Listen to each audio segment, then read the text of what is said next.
Good afternoon, Doctor and everyone. My name is Lin Yun.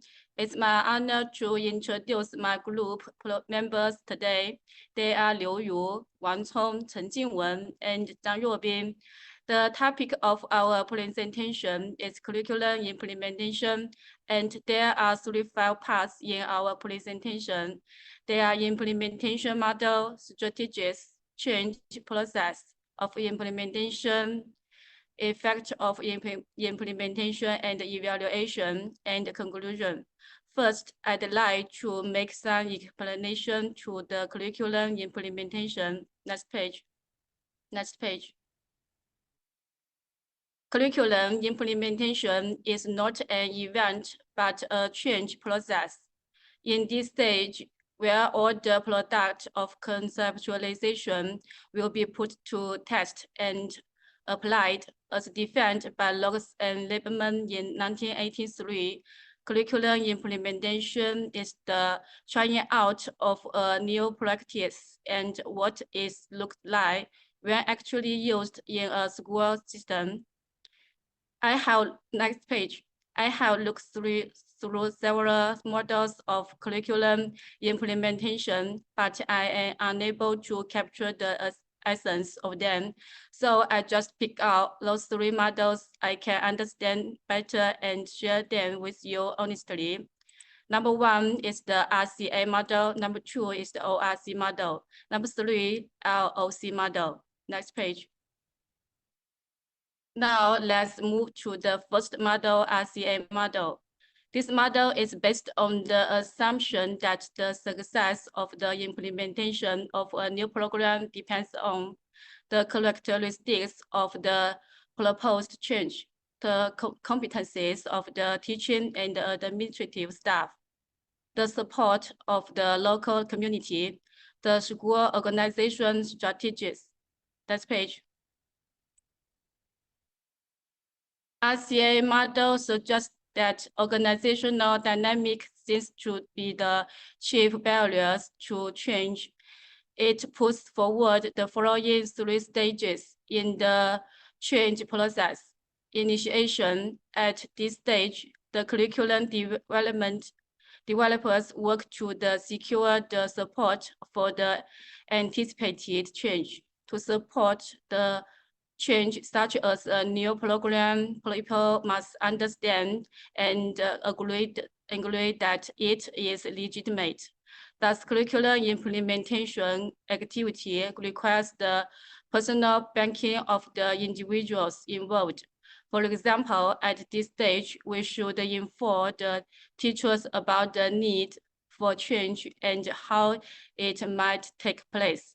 The implementation. At this stage, the proposed change, that is, the new programs and the organizational structure, are adjusted to operationalize the change.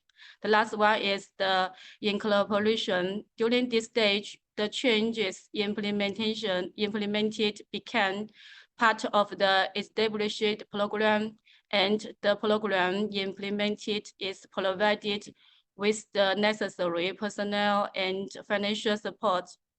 Next page. The second model is ORC model.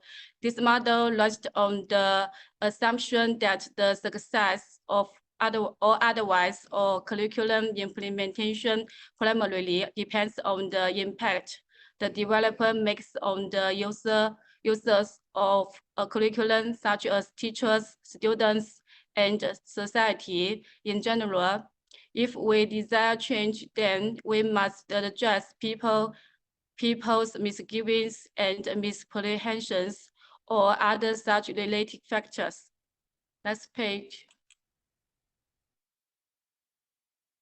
This model emphasizes that if we would like to implement change, we must resolve people's apprehensions and doubt. We can group the concerns into the following 4 stages and concerns. Number 1, unrelated concerns. At this stage, teachers do not perceive a relationship between themselves and suggested changes. Number two, personal concerns. At this stage, the teacher will react to the innovation in relation to their personal situation. They consult with how the new program compares to the one already in use. Number three, task-related concerns. This stage relates to the actual use of the innovation. The teacher at this stage will be concerned with the time required for teaching and the new program availability of materials, strategies to be adopted, etc. Number four, impact-related concerns. The teacher at this stage will be concerned with how the innovation will influence others. When working with the ORC model, we must deal directly with the concerns at stage 2, 3, and 4 in order to serve the purpose for which the change is effected. Next page. LOC model is the last model. This model treats staff resistance to change as problematic and proposed that we should collect data to determine the extent and nature of the resistance in implementing the curriculum. This can be carried out by the following. Clear understanding of the change must be relayed. Relevant skills must be provided to individuals. Necessary materials and resources must be available. Revision of organizational structure must be done if necessary. Participants of the innovation must be motivated. Next page. As in RCA and ORC models, it puts forward the following three stages in the change process. Initiation, and number two is attempted implementation. The last one is incorporation. We should note here that implementation obstacles solve at one point at a time. Using this model may arise again at another point. Therefore, this model has a feedback and monitoring mechanism to determine if problems once solved keep reappearing, and so on. Next page. Finally, we can discuss this question: what implementation model to use. The choice of what implementation model to use depends on such factors as level of resistance, the type of the desired change, the available expertise, the available resources. The urgency of the situation would be the best. Next page. This is my major references of my presentation. That's all for my presentation. Next, let's welcome my friend Chen Jinwen give her presentation. Okay, hello everyone. I'm going to move on the strategies for curriculum implementation, about which there are two different categories. Next page, please. The first one is Chen and Ben's curriculum implementation strategies, and the next is Monel curriculum implementation strategies. So next page, please. So Chen and Ben's curriculum implementation strategies, which are considered to have the following three basic steps. So next page, please. The first one is empirical rational strategies. This strategy believes that people are rational and that if implementers are covering that reform is rational, they will calmly and implement it. It emphasizes the ability of their implementer and the subjective urgency of the need for change. And the next one is power coercive strategies. This strategy requires individuals to calmly with their ways of this in positions of power in the system. Although this strategy is rarely used directly in schooling, we can often see those in high places forcing people to accept new programs by offering various material or symbolic rewards. The finally is normative reductive strategy. This strategy views people's reasoning as a product of society and culture, influenced by their attitude, beliefs, values, and contextual and interpersonal interactions, and resulting in changes in behavior. So next page, please. So next is manual curriculum implementation strategies. Next page, please. So the first one is top-down strategies. The strategy is highly technical in nature. Curriculum change is initiated by educational institutions at the national or local level, and implementation emphasizes the alignment of other factors in the school with the change, without which such technical changes are difficult to our sustain. So in this strategy, there have two different forms. The first one is research and development model, and the other types of the implementation strategy is multi-factor strategy. So next page, please. So next one is bottom-up strategy. In this strategy, the change urgency tries to introduce change by teachers examining the problem in the school and thus becoming innovators, so that teachers are individuals are the initiators for change. Next page, please. Finally, mid-up strategy. In contrast to the first two strategies, this strategy takes a middle course. It argues that top-down strategies rely too much on external rewards and that bottom strategies must be projected on individual or group preference or change. Yet the fact is that school cultures are always relatively controversial and related to initiate change.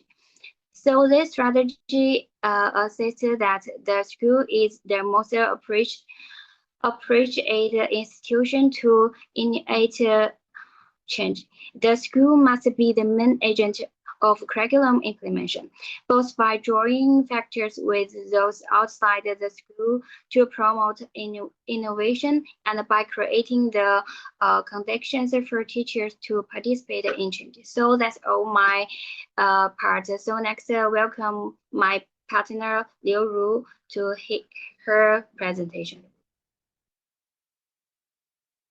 Okay, hello everyone, I'm Liu Ru. My part is change process. Okay, next page, please. Definition, as the previous classmates told us, what is the curriculum implementation? It simply means that implementation should bring the desired change and improve. Okay, next page, please. Concept of change. Change is a constant law of nature. It brings improvement. Change is an ongoing process. Not all change leads to improvement, but all improvement requires change. The ability to develop, test, and implement changes is essential for any individual, group, organization that wants to continuously improve. Okay, next page. Features of change. It is a process, not an event. It requires time, energy, and resources. It is achieved incrementally and entails development in feelings and skills. Okay, next page. Process of curriculum change. Permissive research and encouragement and live with a beneficial curriculum development may be helpful. People adapt as a result of changing curriculum. It must be necessary in consideration that resources of implementation of curriculum are available or not. Okay, next page. Categories of curriculum change. Substitution. Substitution occurs when a new element substitutes the other, which is already present, such as teachers are required to substitute a new textbook for an old one. Alteration. Alteration exists when new content, items, materials, or procedures are added up into existing materials and programs. The changes usually are minor, and thus schools usually can adapt it instantly. Perturbations. Perturbations are changes that may at first interrupt the existing program, but later they can be attuned chronically by teachers to the ongoing program within a short time span. Restructuring. Restructuring occurs when the changes modify the whole school system, such as school introduce a new curriculum to their teachers and pupils. The changes demand the teachers adopt new concepts of the teaching role, new curriculum content, and new textbooks. Value orientation. Value orientation change take place when teachers or school staff are sought to adopt the new fundamental philosophies or curriculum orientations. The changes could occur if only they are willing to accept new values. Otherwise, the changes will be short-lived. Okay, next page. Curriculum implementation as a change process. The illustration below shows that there are driving forces on the left and resisting forces on the right. If you look at the illustration, there is equilibrium. If the driving force is equal to the restraining force, will change happen? Do you think there will be curriculum change in this situation, and why? Okay, next page. Important elements in the process of change, regardless of the kind of change in curriculum and implementation. The process of change may contain three important elements. As a process, curriculum implementation should be developmental, participatory, and supportive. Okay, next page. Generalization. Implementation requires adjusting personal habits, ways of behaving, program emphasis, learning spaces, and existing curricular and schedule. It also requires time, efforts, energy, and resources in order to achieve the goals. On the other hand, the curriculum needed to change because our world is constantly changing, and students needed to be able to change with it. Okay, that's on my part. Next is welcome to my partner, Zhang Ruobing.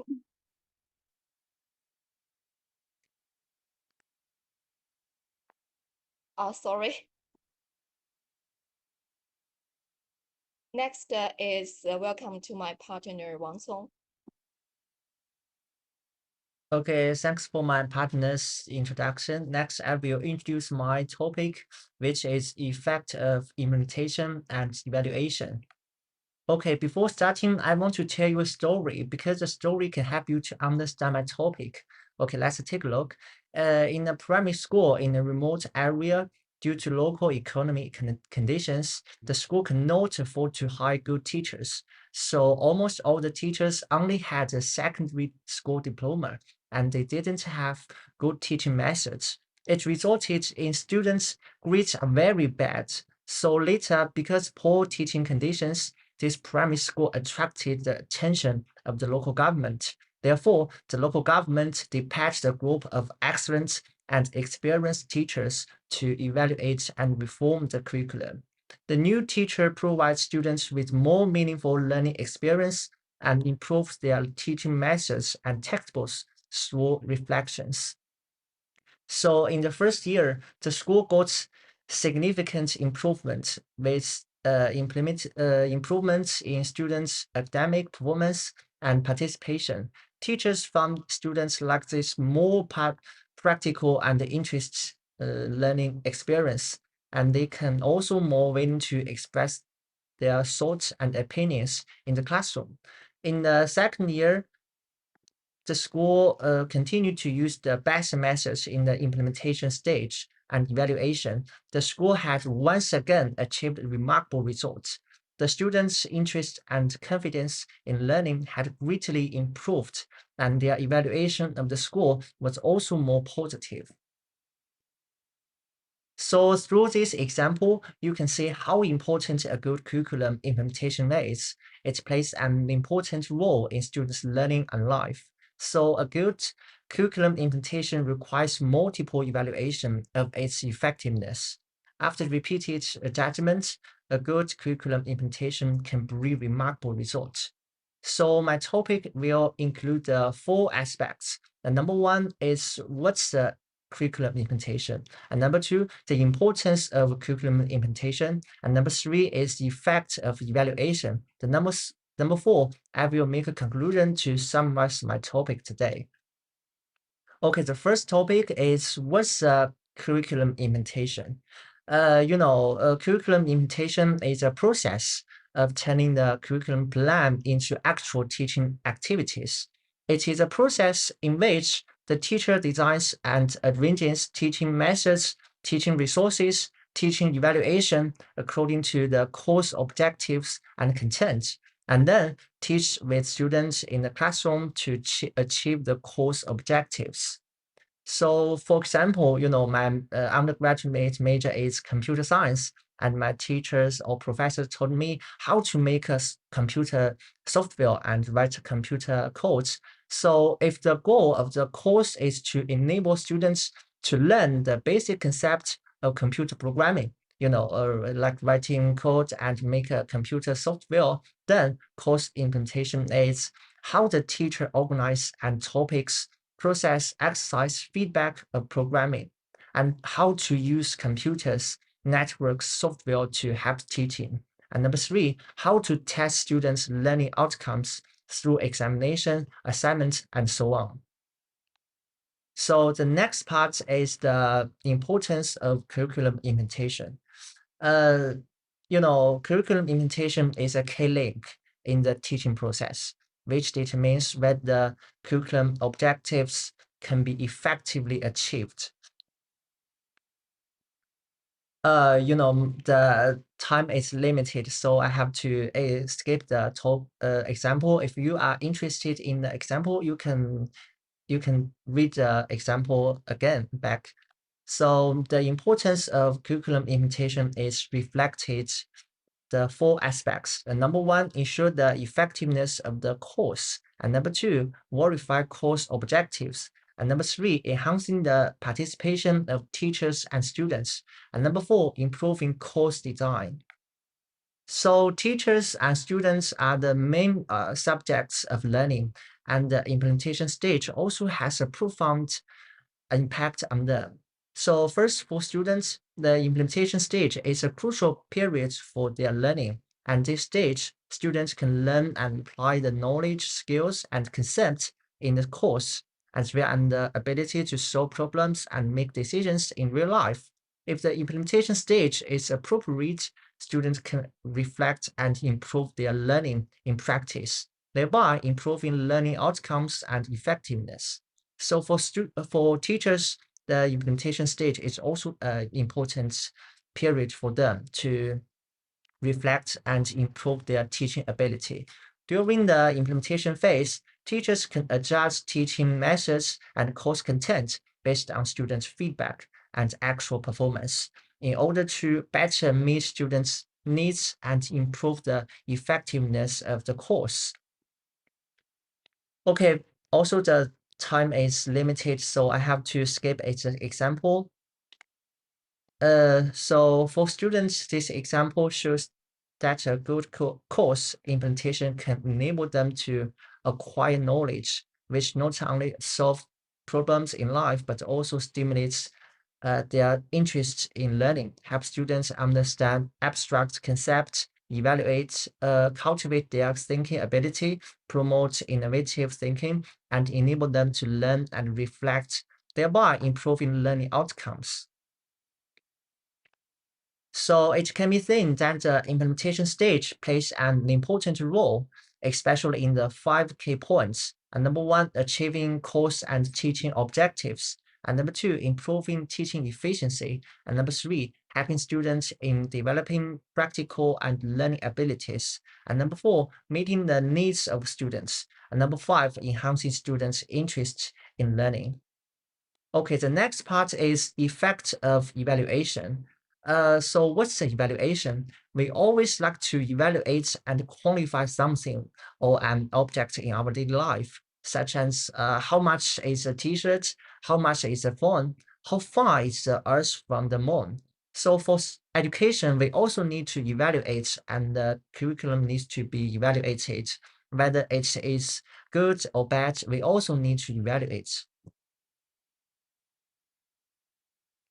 So evaluating the implementation of the course is beneficial, especially in the 5 aspects. And number 1, it can confer whether the goals have been achieved. And number 2, it can improve course quality. And number 3, it can promote education reform. And number 4, it can improve teaching effectiveness. And number 5, it can understand students' learning situation. So through evaluation, we can find out whether the course content is suitable for the level of students, whether there is enough interaction and practice, whether it can stimulate students' interest and motivation, and then make corresponding adjustments and improvements based on the evaluation results. Okay, the last part is conclusions. So just like the rural primary school I mentioned earlier, the school continues to use best methods in implementation and evaluation, and the school has once again achieved remarkable results. The students' interest and confidence in learning have greatly improved. So from my introduction to curriculum implementation and evaluation above, you can see that there is an interactive relationship between implementation and evaluation. At the first, curriculum implementation refers to the process of teaching abilities according to the curriculum objectives and plans, organization, and implementation. And number 2, curriculum evaluation is an inspection and evaluation, and it evaluates and inspects the effectiveness of course implementation to determine whether the goals has been achieved and make necessary adjustments and improvement. So through the combination of the 2 methods can achieve a best results. So, as the teachers in the future, we should be good at identifying and correcting problems in a timely manner. Should the obligation to cultivate talents and promote the development of human education. You know, a child has only one childhood, and a happy childhood is precious for the lifetime. So creating a happy childhood for every child is a shared responsibility of every educational participant, so that every child can enjoy the beauty of this world. Okay, this is my topic. Next, let my partner to introduce the next part.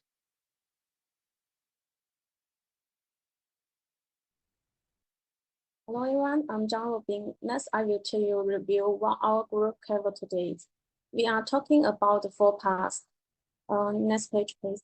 1, implementations model. 2, strategies. 3, change process. 4, in fact. Next page. First, we recognize 3 basic models of curriculum implementations. The change agent research model, the overcoming resistance to change model, and the leadership very curriculum models. Next page.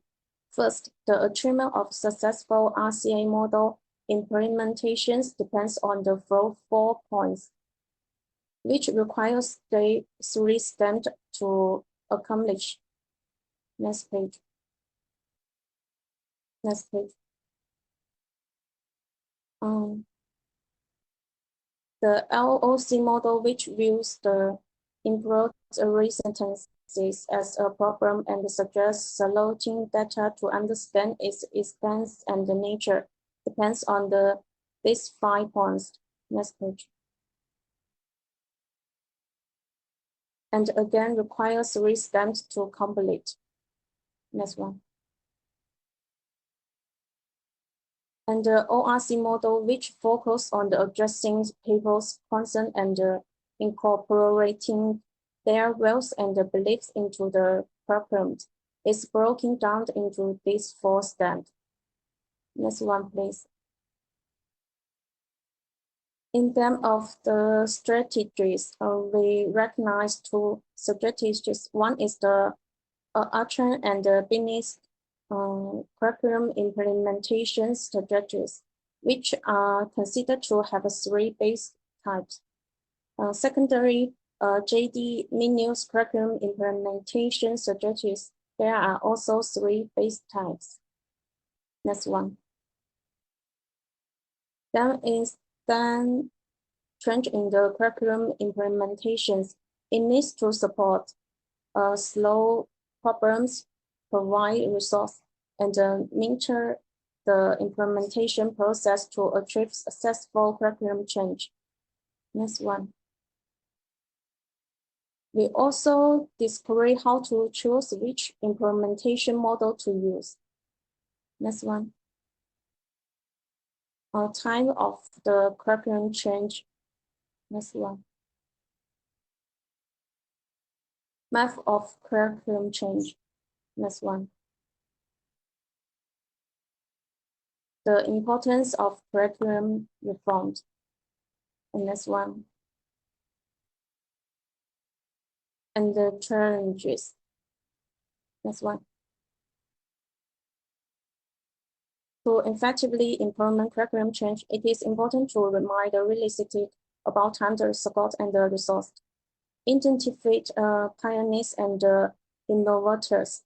Follow for different level to participations, define non-negotiable path route, allowing for the choice. Promote event work, address staff training and development, and promote open communications. Next one. In general, firstly, assessment helps to confirm whether the state objectives are achieved during the course of the curriculum implementations. Secondly, treatments can help improve the quality of the curriculum. Third, treatment promotes educational reform. Fourth, assessments helps to improve teaching and learning. Finally, assessment can help us understand student learning. Thus, by the assessment's curriculum implementation, we can continuously improve and enhance the quality of a curriculum, promote education reform, improve teaching and learning effectiveness, and better understand student learning. Next one. Our curriculum implementation is important for achieving educational goals, guiding teaching and learning activity, facilitating student learning, adapting to the diversity of student needs, and assignment and feedback. It is a key component in translating educational ideas into practical action and essential for the providing quality educations. That's all for presentations. Thank you for your listening. Okay, thank you for your patient listening. Next is the question and answer section. If you are interested in or have any question about the certain part of our presentation, you are welcome to ask questions. Both my friends and I are happy to answer your question. Thank you.